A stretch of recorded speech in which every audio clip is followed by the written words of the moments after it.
Welcome to This Explainer.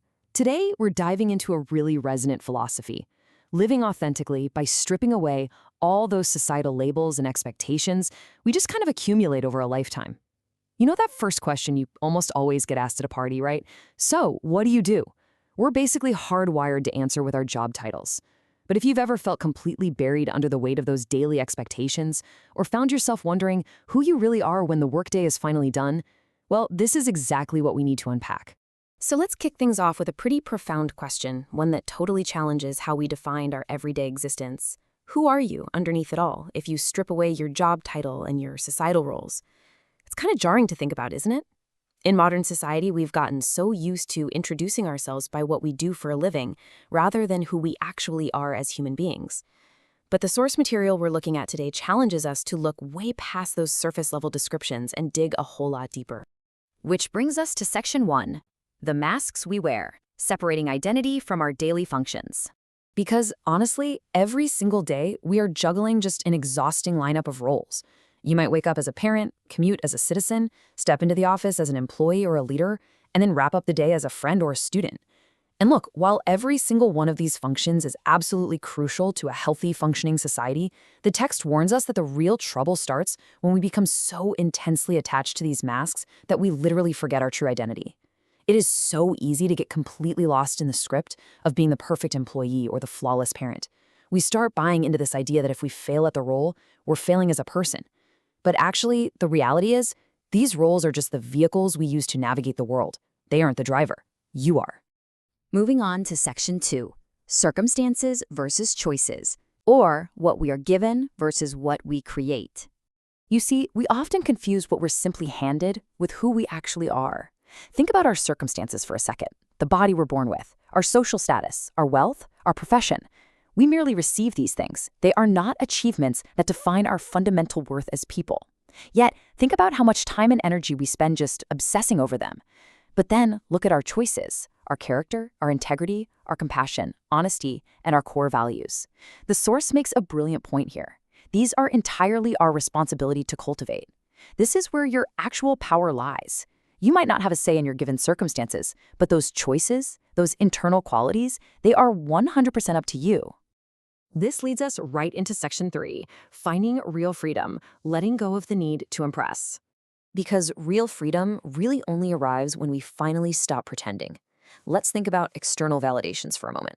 Things like success and failure, praise and criticism, gain and loss. They are completely, totally temporary.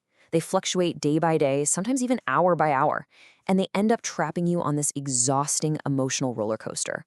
But conversely, things like a peaceful mind and a noble character, those are truly priceless. They don't just magically fade when the stock market crashes or when someone leaves a harsh comment online. By shifting our focus away from all that temporary external noise and putting it toward that priceless internal cultivation, we actually find genuine, lasting freedom. Okay, so how do we actually put this into practice? Well, instead of competing to appear greater than everyone else, the source lays out these really direct, actionable steps to help focus on becoming a better version of yourself every single day. Step 1, speak truthfully. It simplifies your life immensely because you no longer have to keep track of the false narratives or embellishments you've spun, right? Step 2 is act with kindness. It costs absolutely nothing, but it completely changes the environment around you.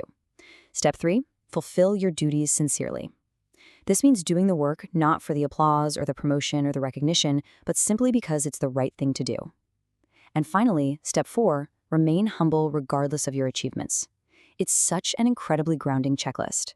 Just imagine the immense mental energy you would save if you focus solely on these 4 steps, rather than constantly trying to manage your reputation. Which brings us to our final part, Section 4, your lasting legacy and how you will be remembered at the end of life.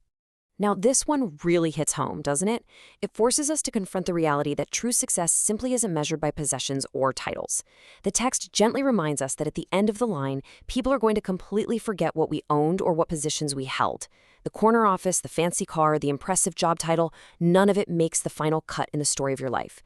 What they will always, always remember is how we treated others and the values we live by. True success is measured by the goodness of our character and the peace within our hearts. It literally flips the conventional societal definition of success entirely on its head. And that brings us to this incredibly powerful quote from the source material. Your greatest achievement is not the role you play in the world, but the person you become while playing it. Man, that captures the absolute essence of this entire explainer.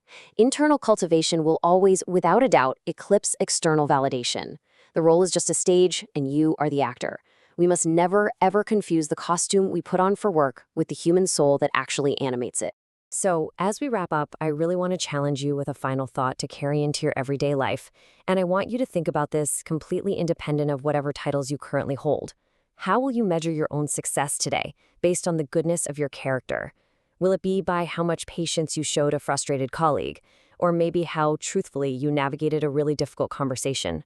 Think about it. Let it guide your choices and keep focusing on who you're becoming today.